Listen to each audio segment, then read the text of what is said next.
This is a video by Richmond. Today we are working on a 1998 Chevy Prizm / Toyota Corolla. Now we just changed the battery on this vehicle, and after we did, this is what happened.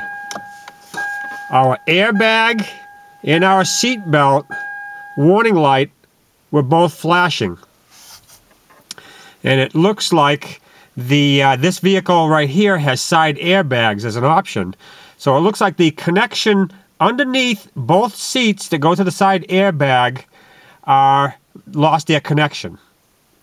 So we're going to get in there and we're going to redo the connection and hopefully put those lights out. Now here is the connector underneath the seat to the side airbag. Now the procedure says that you do not have to disconnect the negative side of the battery to disconnect this connection. So we're going to abide by what they say.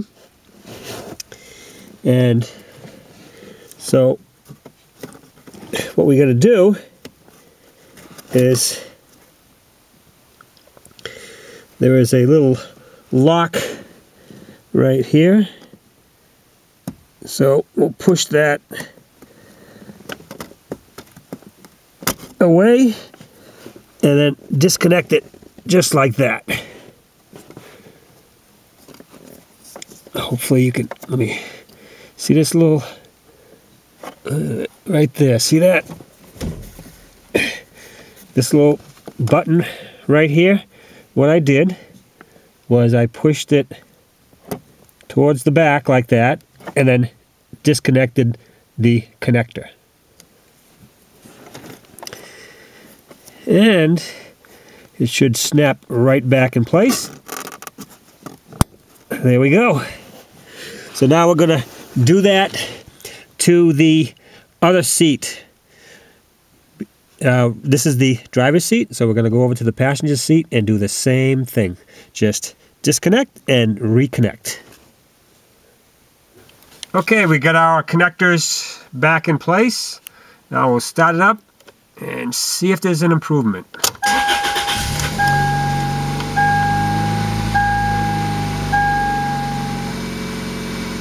Hey, our airbag light is off. It fixed it, but we still have a problem. I've got the seat belt connected and we have a flashing seat belt indicator. Alright, so we're gonna see what that problem is. But at least we got our airbag light off just by moving those connectors in and out. Now the first thing we're going to do to diagnose that seat belt warning light is we're going to check the retraction switch. And to get at it, we have to remove this kick panel right here. So we'll get our panel remover underneath there and we'll pop that off, which I've already done. And you can see there's 3 little pieces that secure it down. Now after we get that panel out of the way, we want to remove this panel. So use your panel remover, get underneath there like this, and move it off of this little lip, just like that. Alright, we're going to do the same thing on the back that we did the front. We're going to move this off the lip of the body right here on this panel. Now there might be a little piece right here securing it to the body, so look for that. This one doesn't. So somebody must have already got in there. We'll take our panel remover like that, move that out of the way, work it off. Now we can lift up on it just like that. Okay. Now, once you get that panel off, you can see this wire right here. Actually, there's 2 wires here. There's a red and a white and a black wire. And it goes in to the tensioner right here. That's where the switch is in there for that light on the dash. So we want to check the switch. So what we're going to do is we're going to remove it, the connector right there, pushing that little piece, and pull that out like that. And what we're going to do is we're going to jump it.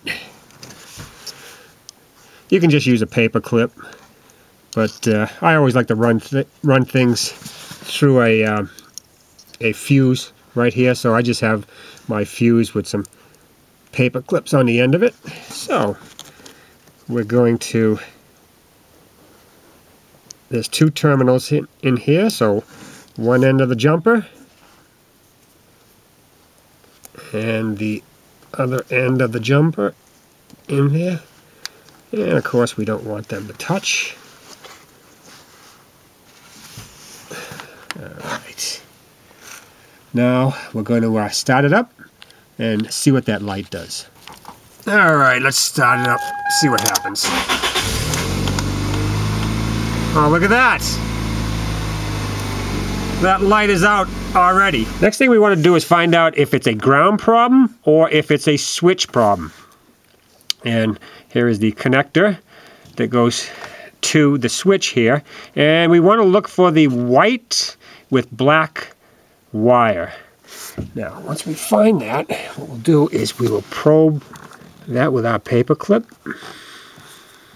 Like so. Then we'll take our multimeter, set it on the ohm scale, find a good ground. Nice bracket here, should give us a good ground. And we'll put the other end on our paper clip.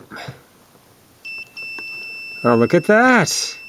We have continuity from that ground connector to ground. So, that tells us that it's not a ground problem, it is a switch problem.